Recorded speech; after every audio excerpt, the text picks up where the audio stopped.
It began like any other summer day. June 25th, 2009.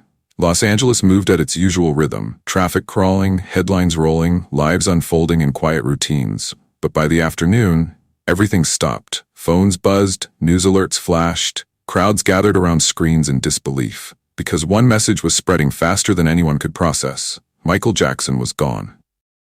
At exactly 2:26 p.m. local time, Michael Jackson was pronounced dead at the Ronald Reagan UCLA Medical Center. He was just 50 years old.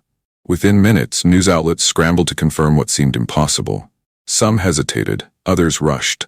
Then it hit globally. From New York to Lagos, London to Tokyo, people stopped what they were doing.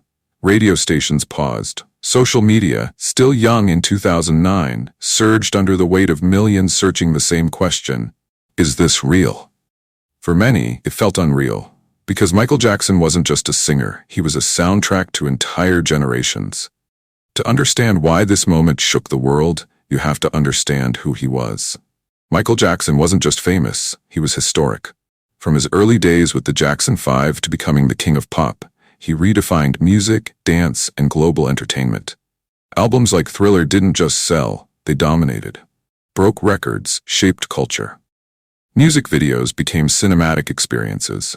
Dance moves like the moonwalk became global language. He wasn't just part of pop culture, he was pop culture. But behind the magic, there was pressure. By 2009, Michael Jackson was preparing for what many believed would be his greatest comeback. The This Is It concert series in London. 50 shows, massive expectations, tickets sold out within hours. Fans were ready, the world was watching. But preparing for that kind of performance at 50 years old, with decades of physical strain, injuries, and public scrutiny behind him, was no small task. Rehearsals were intense, demanding, exhausting, and then there were whispers, concerns about his health, about his sleep, about the people around him. On the night of June 24th, Michael Jackson rehearsed late into the evening. Witnesses said he seemed energetic, focused, even excited. But behind the scenes, there was one ongoing struggle: sleep. For years, Michael had battled severe insomnia, and to manage it, he relied on powerful medications administered under medical supervision. On the morning of June 25th, his personal physician, Conrad Murray, was with him. What happened next would later become the center of a global investigation. Michael was given a drug called propofol, a powerful anesthetic typically used in hospital settings. But this time, there were no surgeons. No operating room, only a bedroom.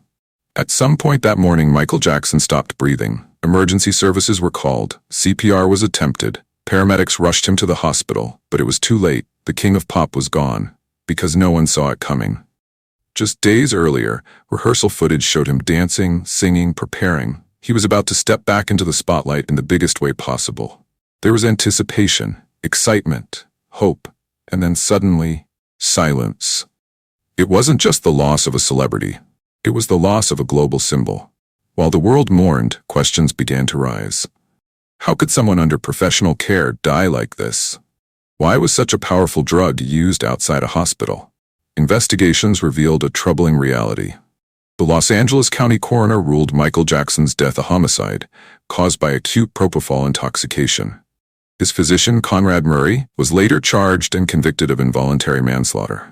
It was a case that blurred the lines between care and responsibility, between trust and tragedy. The reaction was unlike anything seen before. Fans gathered outside his home, his star on the Hollywood Walk of Fame, and landmarks around the world.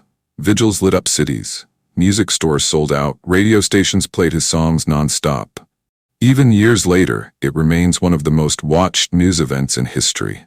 People who had never met him felt like they had lost someone close, because his music had been there. At weddings, at parties, at quiet moments alone. Michael Jackson's death didn't end his influence.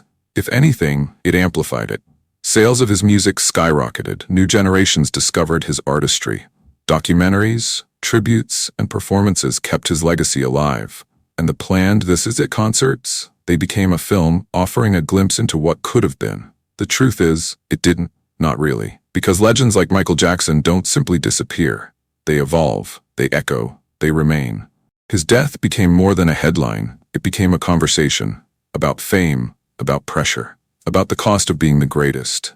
because behind every iconic performance, there was a human being, one who carried the weight of the world's expectations. Because sometimes the world doesn't just lose a star, it loses a piece of itself. And on that day in June 2009, for a moment, everything stood still. Let us know your thoughts in the comments below. Thank you for watching. Please like, share, and subscribe. And if you have sure ideas, we'd love to hear from you.